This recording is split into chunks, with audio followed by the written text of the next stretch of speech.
Жау жүрек батырлардың басынан кешкен оқиғалары. Мұзды сойқан.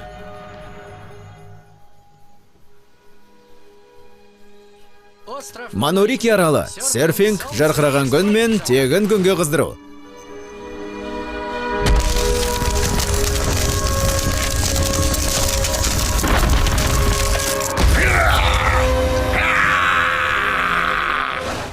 Эдгард әлем деңгейіндегі жауыз Нихельхейм жалыбының алдында ешқашан тізесін бүкпейді.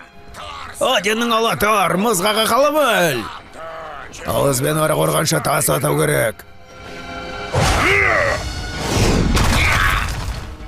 Ұрысты қалай жүргізу керегін маған сен үйретпексің бе, халық? Менің есебімде қанша...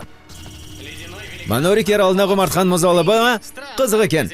Жер бетінде бұдан да салқын орындар көп қой.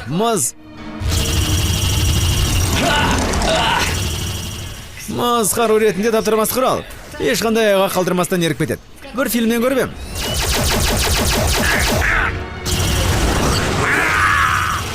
Қандай фильм екен есіме түсіре алмадым. Кеп, сен киноны жақсы көрушен ғой. Бар зейініңді тапсырғымаға аудар. Қобдиша ашылмай тұрғанда тауып алайық. Мәңгілік қыз орнататын қобдишаны айтасың ба? Ол әзірге көрінбейді. Мұның да бір амалын табармыз. Эмир мен қыз орнататын көне қобдиша қосылса өте қауіпті болады. Темір адам есінде болсын, сен отпен ойнап жүрсің. Ойнап жүрген ешкім жоқ, балғалы жігіт. Ойланып тұрмын. Бізге алып қалаға кезігіпті, ол Антарктидаға барып қыдырса болады ғой. Мына ыстық мұзды ертіп жібереді, сонда ол мұнда не үшін келген? Қайдан келген? Білмеймін, шындыққа жанаспайтын сияқты. Бұл қалай болғаны? Айтып болмастан ақ көкке көтерілді. Оға, темір адам. Темір зымыран қайналып кетті. Қаласаңдар, оның орнын баса тұрайын.